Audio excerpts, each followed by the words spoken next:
যারা আমাকে নিয়মিত শুনে থাকেন তারা এই কথাটা শুনে খানিকটা বিরক্ত হতে পারেন যে বাংলাদেশ ইতিহাসের একটা বিশেষ সময় পার করছে, কারণ এই কথাটা আমি মাঝে মধ্যেই বলে থাকি, কিন্তু এটা আমি দৃঢ়ভাবে মনে করি যে ইতিহাসের সেই বিশেষ পার্টটা এখনো শেষ হয়নি এবং বাংলাদেশ আসলে ইতিহাসের একটা টার্নিং পয়েন্টে রয়েছে। আপনারা হয়তো খেয়াল করে থাকবেন যে একজন খুবই বিখ্যাত সাংবাদিক তার ইউটিউব শোতে 2-3 দিন আগে যেটা বলেছেন যে বাংলাদেশে ফেব্রুয়ারি মাসে প্রফেসর ইউনূসের অধীনে কোনো নির্বাচন হবে না।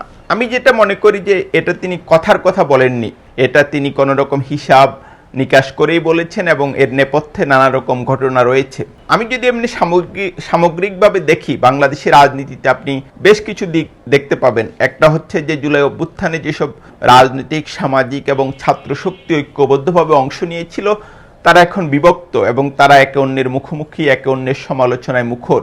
বিএনপি, জামাত, এনসিপি, ইসলামী আন্দোলন সহ রাজনৈতিক দলগুলোর মধ্যে সেভাবে কোনো ঐক্য এখন দেখা যাচ্ছে না এবং তাদের কেউ কেউ খুবই দাম্ভিক হয়ে পড়ছেন, দম্ভ প্রকাশ করছেন এবং একে অন্যকে তাচ্ছিল্য করছেন, একে অন্যের প্রতি তেমন কোনো সম্মান বা শ্রদ্ধাবোধও তারা রাখছেন না।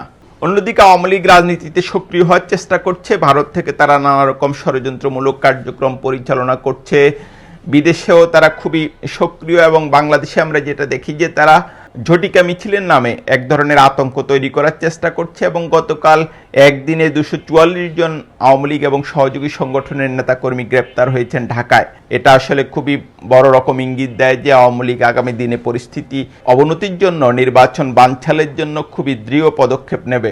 এখনকার যে রাজনৈতিক সংকট, এটার আসলে মূল হচ্ছে জুলাই সনদ। আমরা যেটা দেখি যে জুলাই সনদ নিয়ে বা সংস্কার নিয়ে রাজনৈতিক দলগুলো বেশ কিছু পয়েন্টে একমত হয়েছে, কিন্তু এখন যেটা বিলিয়ন ডলারের প্রশ্ন হয়ে দাঁড়িয়েছে যে সংস্কারটা কবে হবে, এই জুলাই সনদটা কবে থেকে কার্যকর হবে, সংসদের উচ্চকক্ষ নিম্নকক্ষ কবে থেকে হবে, এটা কি এই নির্বাচনে হবে না পরের নির্বাচনে হবে, এটা আসলে খুব সবচেয়ে বড় প্রশ্ন। এবং এটা নিয়ে আমরা যেটা দেখি যে বিএনপি, জামাত এখন পুরোপুরি মুখোমুখি অবস্থানে রয়েছে। একদিকে জামাত এবং ইসলামী আন্দোলন এবং এনসিপির অবস্থান কাছাকাছি, অন্যদিকে আমরা যেটা দেখি বিএনপি এখন জুলাই সনদের সাংবিধানিক স্বীকৃতির পক্ষে নয়, জুলাই সনদকে এখনই কার্যকর করার বিপক্ষে তারা অবস্থান নিয়েছে এবং এটা নিয়ে পুরো একটা অচল অবস্থা তৈরি হয়েছে। এই অচল অবস্থা রাজনীতিকে খুবই খারাপ দিকে নিয়ে যেতে পারে।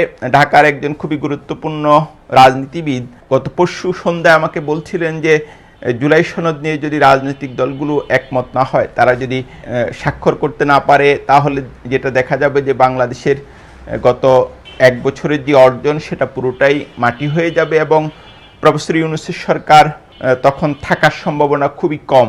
এমনিতে প্রফেসর ইউনূসের খুবই ঘনিষ্ঠ একজন ব্যক্তি আমাকে কদিন আগে জানিয়েছেন যে প্রফেসর ইউনূস এটা বলেছেন যে আগামী ফেব্রুয়ারি মাস নিশ্চিতভাবেই তার শেষ মাস এবং ফেব্রুয়ারিতে নির্বাচন হবে এবং তারপর একদিনও তিনি থাকবেন না এবং মেসেজটা খুবই ক্লিয়ার যে ফেব্রুয়ারির পরে আসলে প্রফেসর ইউনূস থাকবেন না। এখন এই জুলাই সনদ ঘিরে যেটা বললাম যে এক ধরনের রাজনীতিতে টানাপোড়েন, উত্তাপ তৈরি হয়েছে। দীর্ঘদিনের বন্ধু বিএনপি, জামাত এখন খুবই মুখোমুখি অবস্থানে এবং একে অন্যের কঠোর সমালোচনা করছে এই ইস্যুতে, কিন্তু রাজনৈতিক বিশ্লেষকরা যেটা মনে করে থাকেন যে যত কিছুই হোক তাদেরকে জুলাই সনদ নিয়ে ঐক্যের পৌঁছাতে হবে এবং বিএনপির ভারপ্রাপ্ত চেয়ারম্যান তারেক রহমান আসলে এই ব্যাপারে একটা বড় ভূমিকা রাখতে পারেন, কারণ পুরো বিষয়টি আসলে তার উপরই কি নির্ভর করছে সেটাও একটা প্রশ্ন, কারণ তিনি এখন বাংলাদেশের সবচেয়ে গুরুত্বপূর্ণ রাজনীতিবিদ এবং তার সামনে একটা সুযোগ এসেছে ইতিহাসের একটা নায়ক হওয়ার এবং বাংলাদেশের রাষ্ট্র পুনর্গঠনে একটা বড় ভূমিকা রাখার। এখন দেখার বিষয় যে তারেক রহমান শেষ পর্যন্ত সেটা রাখেন কিনা। সংশ্লিষ্টরা বলছেন যে জুলাই সনদ প্রণয়নে এখন আরো 2 জন ব্যক্তির ভূমিকা গুরুত্বপূর্ণ হয়ে উঠেছে। একজন সালাউদ্দিন আহমেদ, যিনি বিএনপি স্থায়ী কমিটির সদস্য এবং এখানে ঐক্যমত্য কমিশনে বিএনপির নেতৃত্ব দিচ্ছেন। তারা বলছেন যে সালাউদ্দিন আহমেদ ক্রমশ খুবই গুরুত্বপূর্ণ হয়ে উঠছেন বিএনপিতে এবং তার কথা এখন বিএনপিতে খুবই গুরুত্ব পাচ্ছে। সংশ্লিষ্ট একটি সূত্র বলছে যে বিএনপি স্থায়ী কমিটির কয়েকজন সদস্য জুলাই সনদ নিয়ে একটা ঐক্যের পক্ষে এবং তারা এখন এটা কার্যকর হলে কোনো সংকট দেখেন না, কিন্তু আসলে পুরো বিষয়টি এখন সালাউদ্দিন আহমেদের মতামতের উপর অনেকটাই নির্ভর করছে। আরেকজন ব্যক্তির ভূমিকা খুবই গুরুত্বপূর্ণ, প্রফেসর আসিফ নজরুল, যিনি আইন উপদেষ্টা। আমরা অতীতে দেখেছি যে আইন সংস্কার বা নির্বাচনী সংস্কার কিংবা সাংবিধানিক সংস্কারে আইনমন্ত্রীরা খুবই গুরুত্বপূর্ণ ভূমিকা রাখেন, কিন্তু এবার যেটা দেখা যাচ্ছে যে প্রফেসর ইউনূসের যে মন্ত্রিসভা বলি বা উপদেষ্টা পরিষদ বলি, সেখানকার খুবই গুরুত্বপূর্ণ সদস্য আসিফ নজরুল এ ব্যাপারে জুলাই সনদ কার্যকরের ব্যাপারে বা প্রণয়নের ব্যাপারে খুব একটা কোনো ভূমিকা রাখছেন না, যদিও তিনি, আমরা যেটা জানি, প্রফেসর ইউনূসের খুবই ঘনিষ্ঠ এবং দীর্ঘদিন আইন নিয়ে, সংস্কার নিয়ে, সংবিধান নিয়ে কাজ করছেন। আরেকজন উপদেষ্টা খলিলুর রহমান, যিনি জাতীয় নিরাপত্তা উপদেষ্টা, তার ভূমিকাও গুরুত্বপূর্ণ হয়ে উঠছে। তাকে ইদানিং অনেকে বলছেন যে তিনি অনেক পরিবর্তন হয়ে গেছেন, তার অনেক পরিবর্তন হয়ে গেছে। জামাতের একজন খুবই গুরুত্বপূর্ণ নেতা আমাকে বলেছেন যে পিআর নিয়ে যেটা বলা হচ্ছে সেটা আসলে জামাতের মুখ্য ইস্যু নয়, বরং জুলাই সনদটাই তাদের কাছে সবচেয়ে গুরুত্বপূর্ণ। আর পিআরের ব্যাপারটা, নিম্নকক্ষে পিআর নিয়ে জামাত খুব বেশি সিরিয়াস নয়, উচ্চকক্ষে পিআর হলেই জামাত বিষয়টা মেনে নেবে।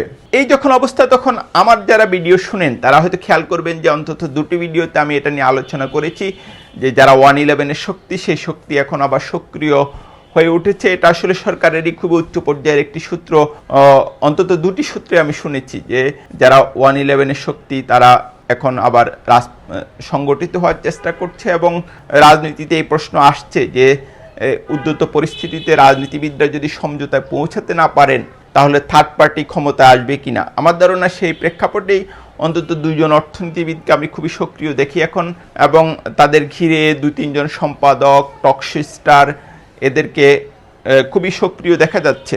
আমি যেটা বলবো যে ইতিহাসের কলিং বেল বাজছে রাজনীতিবিদদের জন্য, বিশেষ করে বিএনপি জামাতের যারা প্রধান নেতা, তাদের জন্য ইতিহাস একটা অশনি সংকেত দিচ্ছে এবং কলিং বেল বেজে যাচ্ছে। তারা যদি সমঝোতায় পৌঁছাতে না পারেন, ঐক্যে পৌঁছাতে না পারেন, তাহলে শুধু তারা নয়, বাংলাদেশও আসলে খুবই কঠিন একটা পরিণতি ভোগ করবে। সময় এখনো আছে, সময় পুরিয়ে যায়নি।